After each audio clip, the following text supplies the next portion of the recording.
Hey guys, so we are back again for another thought for the day on prayer.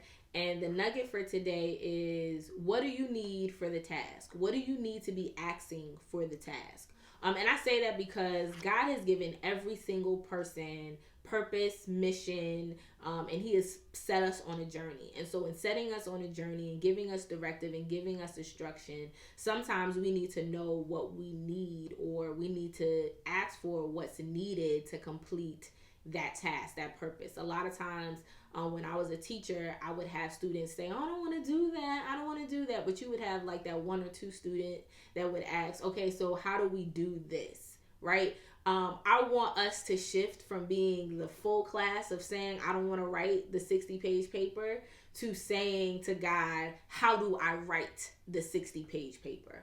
And that's the push for today, that we need to ask for what we need to complete the task. And in Acts chapter 4, we see this type of demonstration. And I don't want to read the whole thing, but what I want to hone in on is in Acts chapter 4, verse 23 through 30. We see Peter and John coming back to the believers to tell them about some stuff that they have faced. And we then see that the believers begin to pray. And I want to pick up on verse 28 and 20 through 28 through 30. I want to pick up on those three verses because they're really key to what I want to express. And so the believers, while they're praying, they say this: "They did what your power and will had decided beforehand should happen.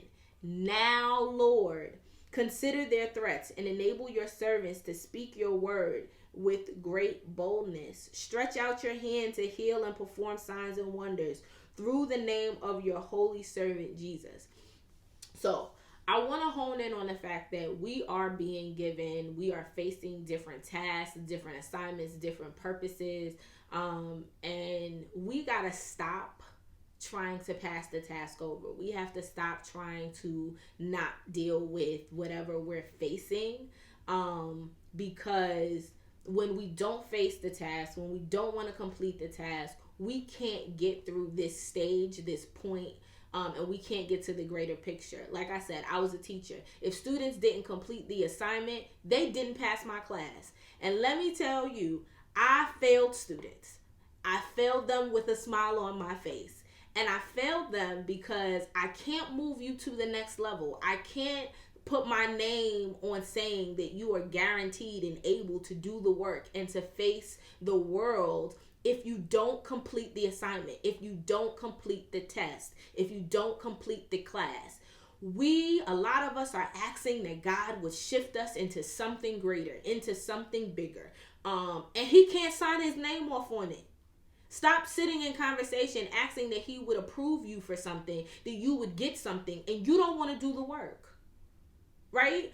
And you got to understand that He gave you an assignment. He wants to give you bigger. The word says that He wants to do us exceedingly abundantly above all you could ever ask or think. But to do that, there's some work that we got to do. And so in conversation, we need to begin to ask for the things that's going to help us do the work. And so one of the things that I used to really love as a teacher was when I would have students come to me and say, "Miss Hall, you gave us this paper that we got to write, but I don't know what to write on, or I don't know where to get research, or I started writing this paper. Can you review this for me and tell me what you think?"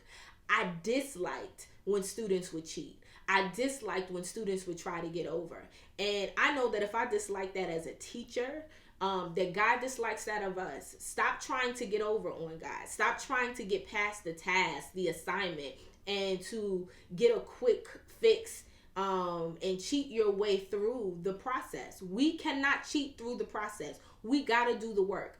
And what's clear in this passage is that the believers, were willing to do the work. So are you willing to do the work? And willing to do the work means being willing to ask for what is needed to complete the task. So they say, "Lord, consider their threats and enable your servants to speak your word with great boldness." So they understood that they were up against opposition, up against people who were not liking the things that were coming out of their mouth, that did not want to see what the signs and the wonders of Christ. And some of us are up against some opposition at work, in our family, in our friend circle, where they don't want to see you succeed. They don't want to see you do this. They don't want to see you do that. And in that, you gotta ask God, how do I respond to this? What do I do? How do I use love? And know that he'll give you what you need. He gonna show you how to speak boldly. Know that he's going to show you what needs to happen. I know that I was praying about how to respond to, the students and the youth that I need to deal with in this season, and understanding that just not for New York, but for across the nation, and we across the world, we are facing trauma. So how do we respond?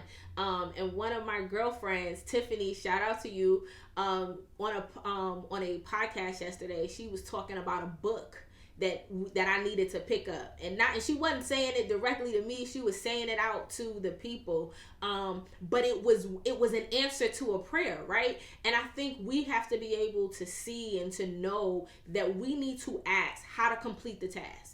Stop asking that the task would pass. Stop asking that he'd weed stuff out. No, sometimes God has that messed up friend, has that messed up situation, because he's trying to fix your response. He's trying to fix your mouth. He's trying to show you how to go deeper in his word. He's trying to give you and strengthen a skill.